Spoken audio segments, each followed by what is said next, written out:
Hi, this is Steve, K8VZ.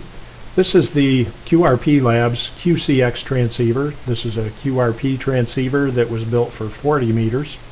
It's a CW only transceiver.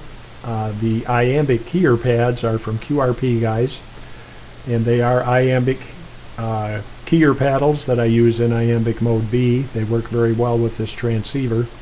And we're going to show you today an antenna system that is just as portable as this little radio.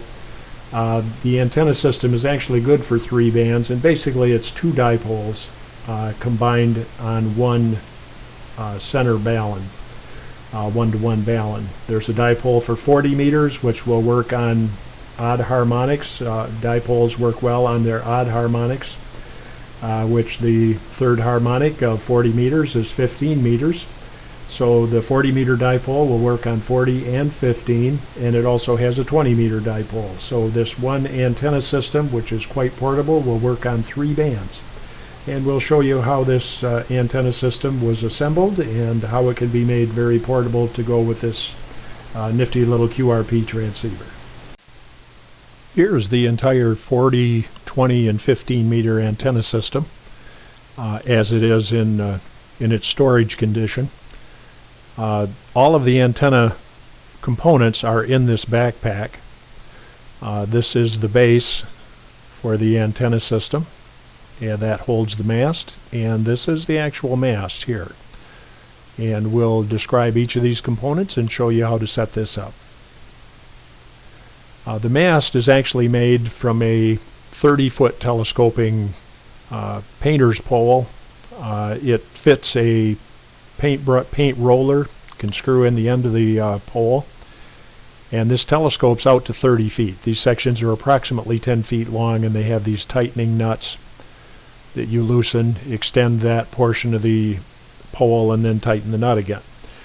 This is just a piece of PVC that is on the center section that holds the guy supports for the antenna, the bottom guy supports. This part is showing the center section and top section just extended a foot or so, just to show you this piece of PVC is about 1.5 inch PVC, maybe 2-3 inches long, and it just slides over the center section. Now you have to loosen the tightening nut on the top section and take it off, slide the PVC on, and then retighten the nut, and that will keep this from falling off.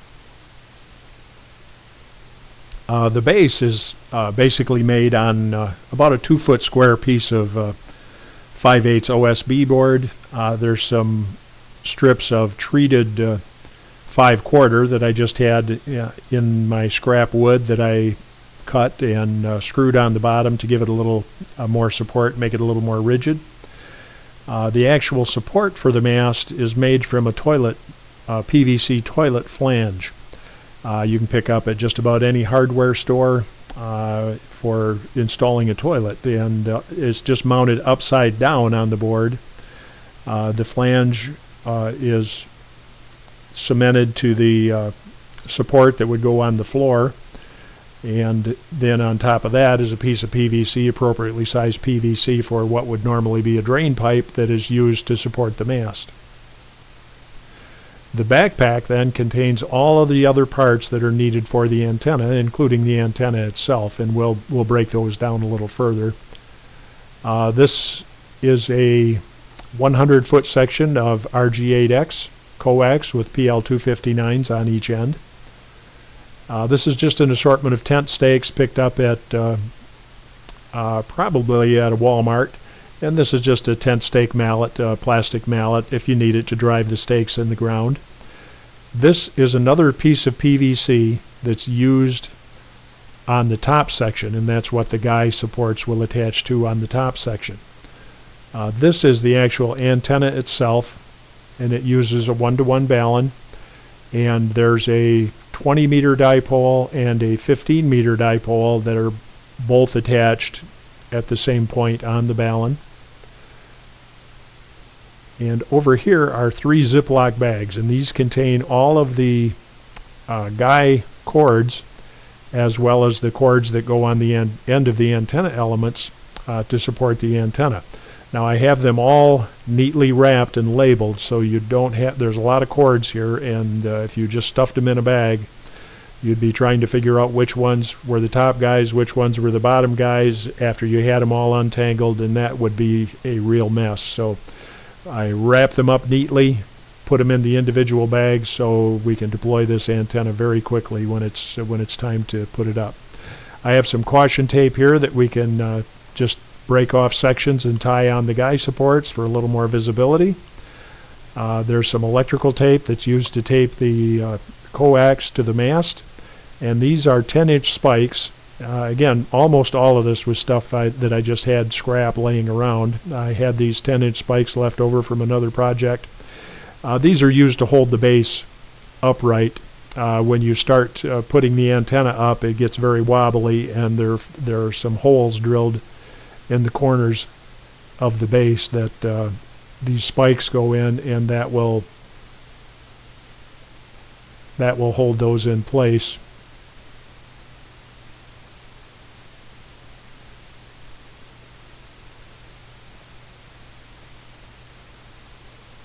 Okay, here's the next section. Now again, this piece of PVC, once you take this nut off and slide it on, it can't fall off.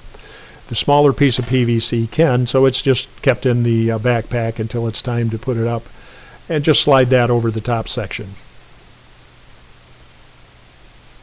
The antenna has the elements for each side that are coiled up as neatly as possible and tied. That helps them deploy easier so they don't get tangled up as much. Now this is the attachment for the top of the mast. That's just made from a piece of brazing rod. The brazing rod was just bent with some needle nose pliers into a loop through the eye hook in the top of the balun, and then bent over with a little clip like a hairpin clip. Then the straight portion of the brazing rod that was initially straight here, that was held up to the threads on the top of the mast and just bent by hand in the groove in the threads on the top of the mast. And here's another view, and we'll zoom in on the appropriate part here.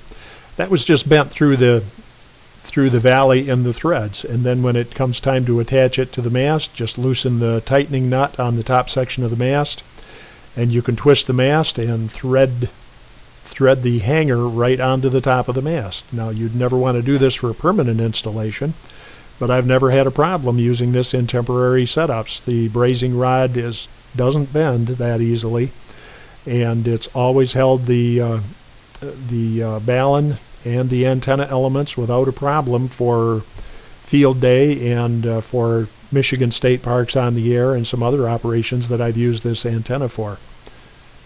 So like I said, you wouldn't want to do it for a permanent installation, but it does work quite well for temporary installations.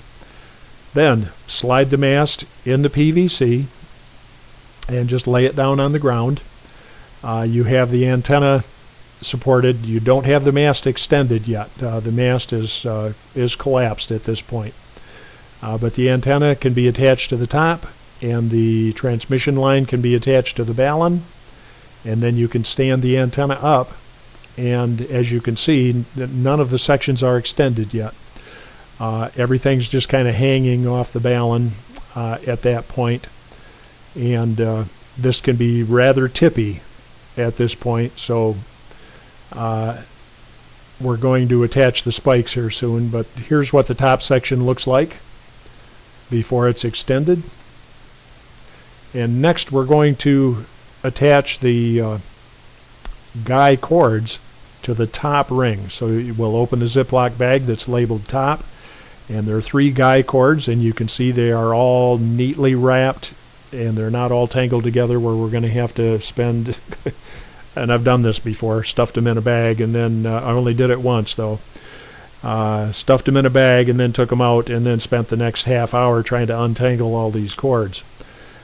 These cords are actually repurposed from a lawn Christmas ornament. You've seen at Christmas time these inflatable Christmas ornaments that might be reindeer or Santa Claus. In this case it was a Frosty the Snowman, about a 10-foot tall inflatable Frosty the Snowman. And when the blower quit working for Frosty, It had all these tethers. It had a whole bunch of tethers holding this thing in place to keep it from blowing over. And I thought, man, these things ought to be useful for something. So I wrapped them up and saved them. And years later, I discovered that they make very good guys for these temporary antennas and attachments for the end insulators on the antenna elements themselves. So there's a snap on one end, and the other end is just a tensionable loop. So we're just going to hook the snap over the PVC on the top section and just let these cords dangle. After they're unwrapped, we're just going to let them dangle for the time being, and we're not going to extend that top section yet. This is a good time because this is wobbly. Take these 10-inch spikes, and if you need this little mallet that was described in the backpack, you can tap those in the ground. That'll help keep this from tipping over until you get the guys anchored and holding the mast in place. So next we're going to attach the bottom guys, and then we're going to go out radially around the mast, maybe 12 feet approximately, and attach those to the ground stakes and tension those with the tensioner on these tethers.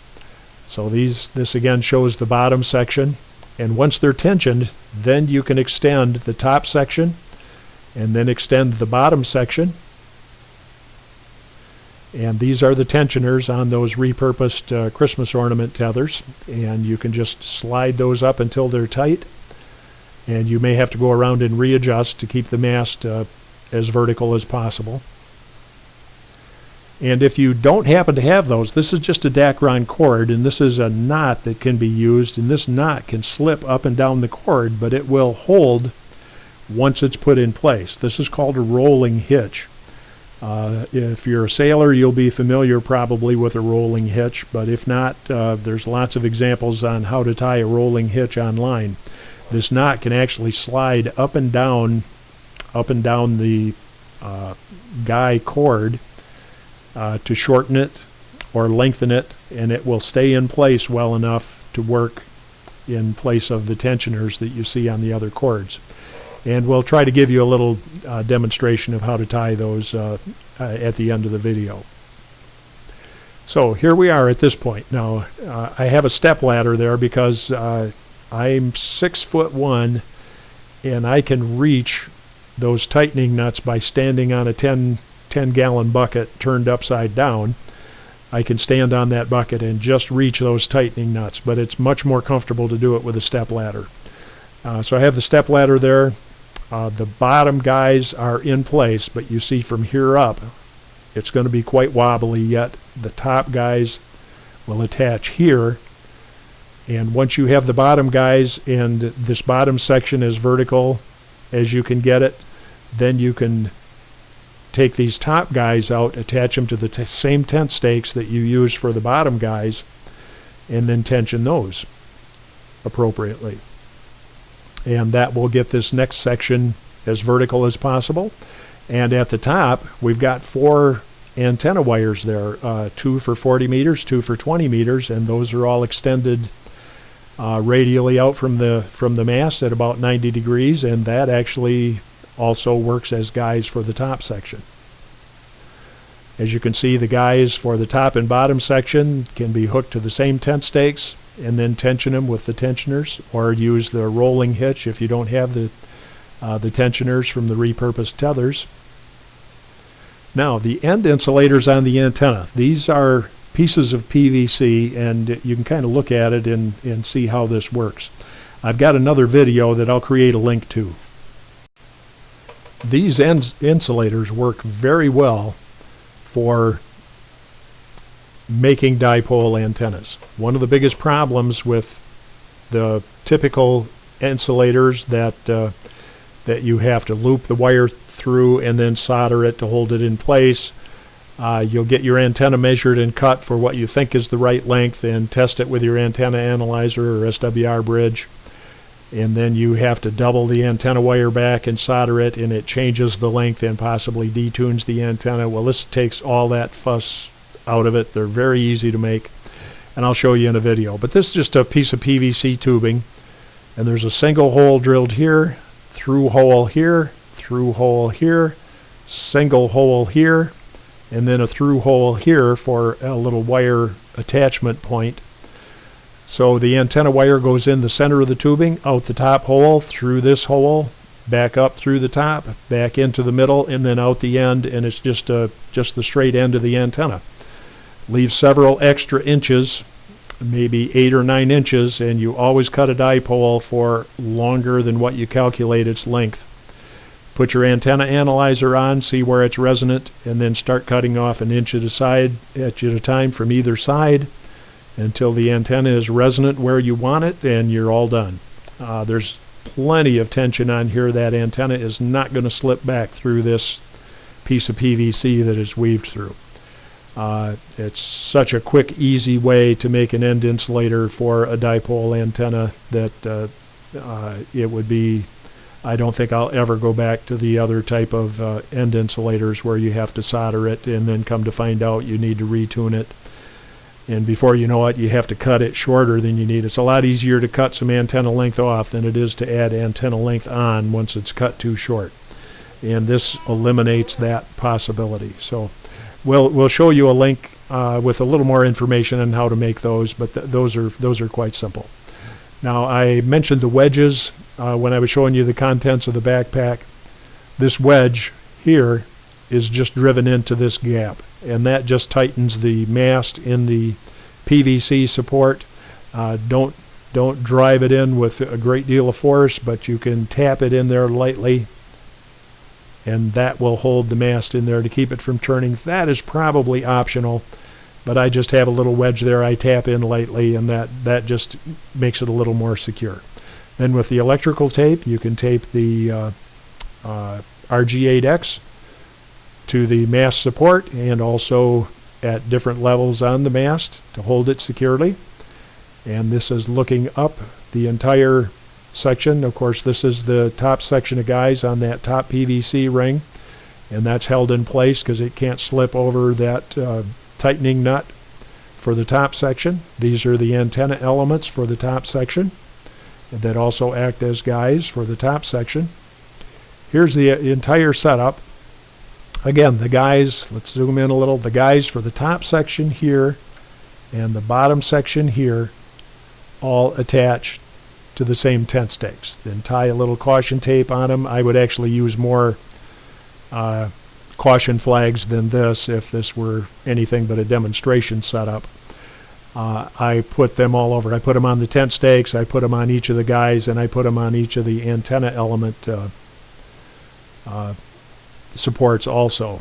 So there's plenty of visibility. If you're working a field day operation, there'll be people wandering around after dark, and you want to make sure they're not tripping over your guy supports.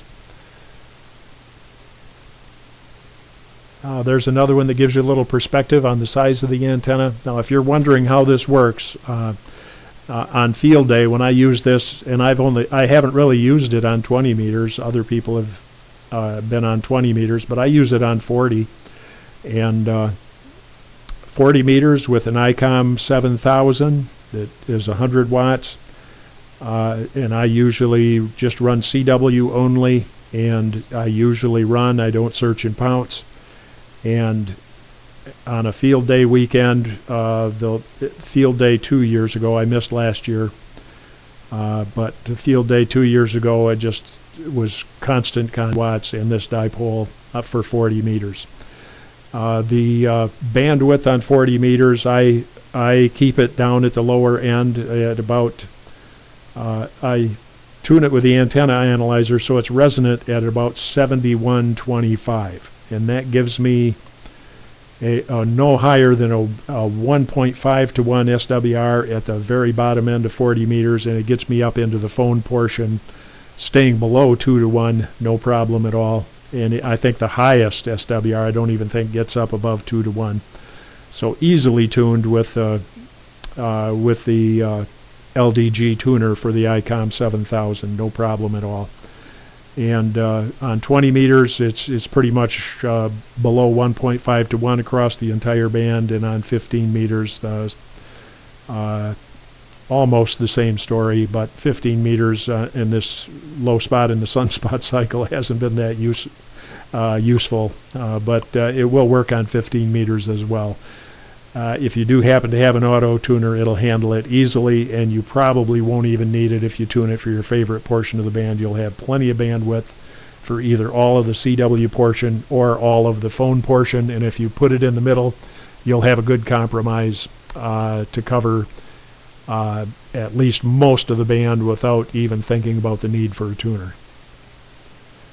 And just another shot of the bottom section of the antenna, and that will maybe give you some ideas of what to do with your extra time during the COVID-19 shelter-in-place order. That's been in place in Michigan now for a couple of weeks, and in most countries, or most states in the country right now, it's the same situation. So might as well use the time for something you enjoy and get your mind off the difficulties that we're all going through. Thanks for watching, and if you have any questions, please feel free to enter them in the comment section below, or feel free to email me at k8bz@arrl.net. Thank you. Next, we're going to show you how to tie a rolling hitch. If you don't happen to have the repurposed Christmas ornament tethers that have the adjustable hitch on the tethers, you can just use a piece of Dacron cord. Now that's all this is. You just make a loop. The far end of that cord would be as if it's attached around your tent stake, but just find something you can loop the cord around, and basically you're going to loop the end of that through the inside of that loop twice. So you're going to go around once, go around twice, then you're going to loop it another time around the outside end. Put it through the loop, tighten the cord so you have 3 loops around it, and that loop will bite into the cord and will keep it from sliding.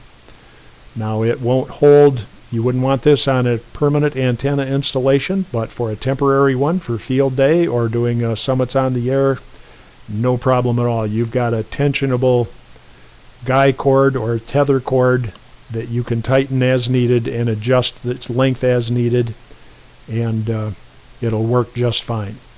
It's not the easiest thing to see in this video, but if you look online, this is called a rolling hitch, and you will find other examples for a rolling hitch online. Takes a little bit of practice, but once you do it a time or two, you won't have any trouble forming a rolling hitch and using it to tighten your guys or tethers for your antennas. Okay, I'm going to do a little demonstration of how to wrap up your guy cords. Very easy. Wrap the cord around your hand, leave about 2 feet. After you have it all wrapped up, slide it off your hand and put your thumbs through the middle section. Hold your one thumb in there, take that 2 feet that you have remaining, and you're going to wrap it around those turns. Again, sailors are going to be familiar with this. Wrap it around there fairly tightly 2 or 3 times. Then you're going to pass a loop through the section where your thumb is. Take that end section, make a loop, pass it through in the direction that your thumb is pointing. Pass it right through that loop in the top. Then you're going to take that loop that you passed through and pass it over the top of the turns. Now you still have the bitter end of that sticking out. Pull it tight, and there you have your guy cord wrapped up. It's not going to come unraveled. Then when it's time to take it out, take that guy cord out and unwrap it one loop at a time. It won't tangle up. You can lay that out as you need it, and you'll be all set.